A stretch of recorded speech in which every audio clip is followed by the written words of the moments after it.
Have you ever found yourself marooned at the opera, wishing you could get up a good game of chess? Three enterprising gentlemen played a famous game of chess at the Paris Opera in 1858. While Figaro cavorted on stage through the Barber of Seville, Paul Morphy took on two nobles, the Duke of Braunschweig and Count Isouard. The result?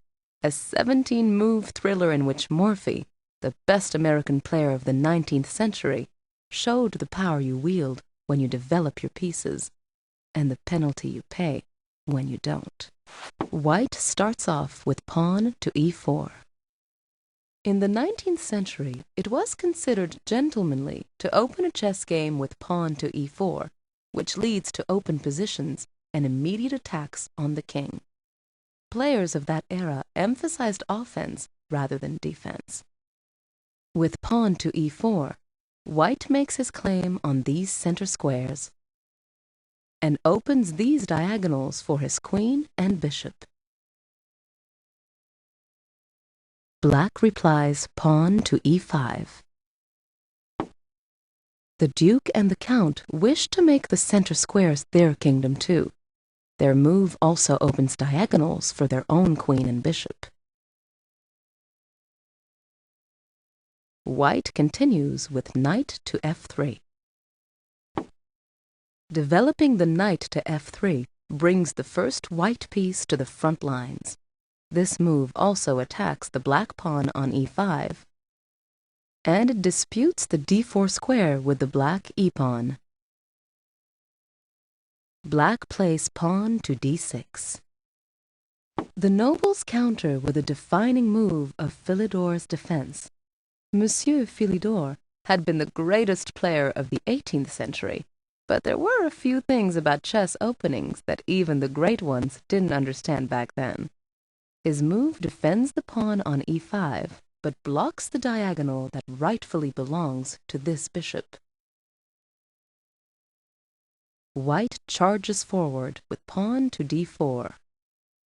White's move is as bold as Black's last move was timid. Now Morphy has pawns on both center squares and diagonals for both of his bishops. Black counters with bishop to g4. The nobles pin the young American's knight against his queen, trying to keep it out of the action in the center. However, it would have been better to bring out a knight. Back to the game. White calmly captures on e5. Morphy already sees that the pin on his knight is no threat at all, as his queen will move long before there's any call to move the knight. Of course, the pin will be broken as soon as his queen moves. Black trades his bishop for the knight. Let's look again at what would happen if Black were to recapture the pawn. Black would only be able to recapture the queen with the king, and once the nobles move their king, they forfeit the right to castle. To further compound their problems, the white knight, no longer pinned, could then capture the black pawn on e5. White would be a pawn ahead with a better position. Let's return to the action. White's queen recaptures on f3.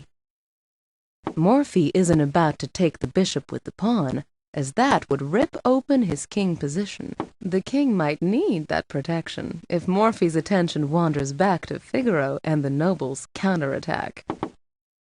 Black captures on e5. Now it's safe for Black to complete the trade of pawns, but White will use this time to bring another piece out on the battlefield. White plays bishop to c4. White develops a piece and sets up a mating threat. Black deploys a knight to f6. The nobles defend the vulnerable f7 square as the black knight blocks the path of the white queen. The nobles, however, aren't looking far enough ahead. White plays queen to b3. Morphy, hitting a barricade on one side of the board, smoothly transfers his attack to the other. Now the knight on f6 does nothing to stop the attack on f7 by the queen-bishop battery. White also threatens the pawn on b7. It's hard to stop two threats with one move. Black counters with queen to e7. This protects the square closest to the king. White continues with knight to c3. Another developed piece for white. Sure, Morphy could have gobbled up the pawn on b7. But Morphy wants checkmate, not stray pawns.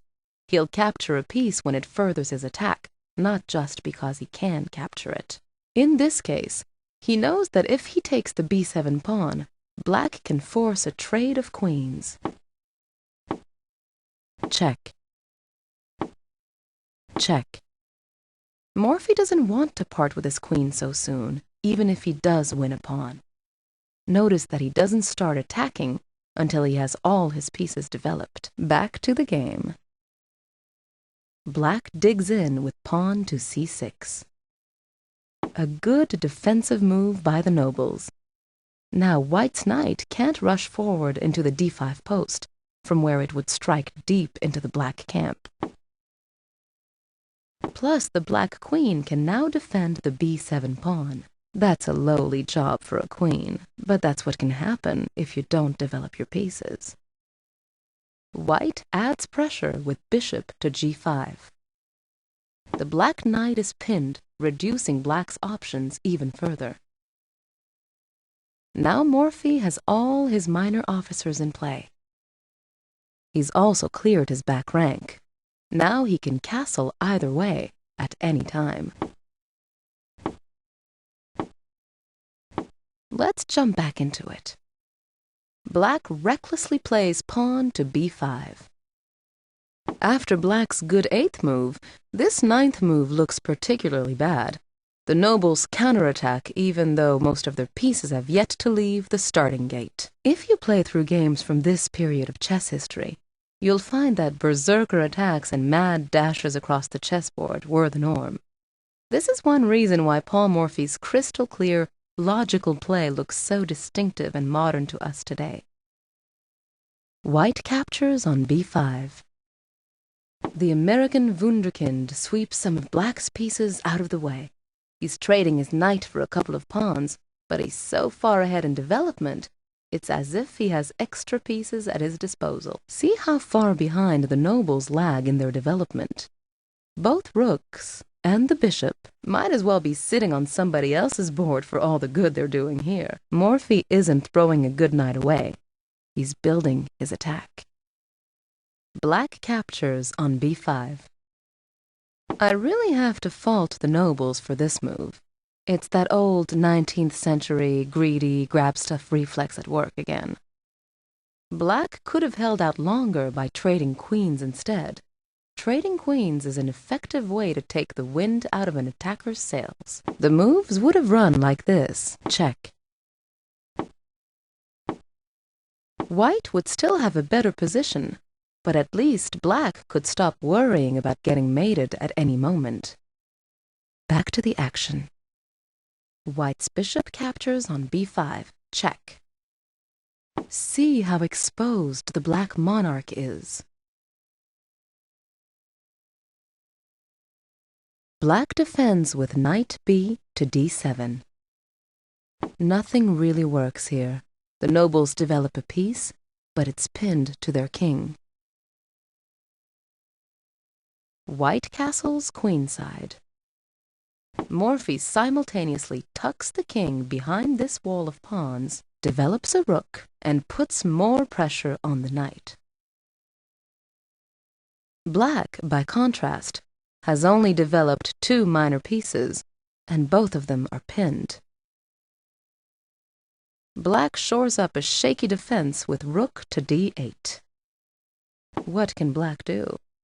The nobles guard the pinned knight by tucking the rook in behind it. Black's pieces have now been herded into a few pitiful squares. White fearlessly captures on d7. Morphy hurls a rook grenade at the enemy. Why not? There's another rook where that one came from. Black captures on d7. The recapture is forced, of course, since on the next move the white rook would have taken the black queen with check. White plays rook to d1. If ever there was a demonstration of the word development, here it is. All of white's pieces are in play and aiming at black's king. In contrast, two of black's pieces, the rook and the bishop, are useless because they can't get out to fight. Black counterattacks with queen to e6. The nobles are desperate. They try to tempt Morphy with a queen exchange, but it's too little and too late. White's bishop captures on d7, check. The relentless Morphy peels away more of the black king's protective layers. Black captures on d7. The knight is no longer pinned, so it can help defend the d7 square. But now the white bishop pierces the heart of black's position on this diagonal. White shocks black with queen to b8, check. You are witnessing a queen sacrifice, the most dramatic moment in chess. The American's plan is to lure the knight off its square, where it blocks the attack of the white rook. Reluctantly, black's knight captures on b8. The noble's reply is forced. It's the only way to fend off checkmate this move. White throws the last punch with rook to d8. And it's curtains for black. Morphy delivers mate with his last surviving attackers.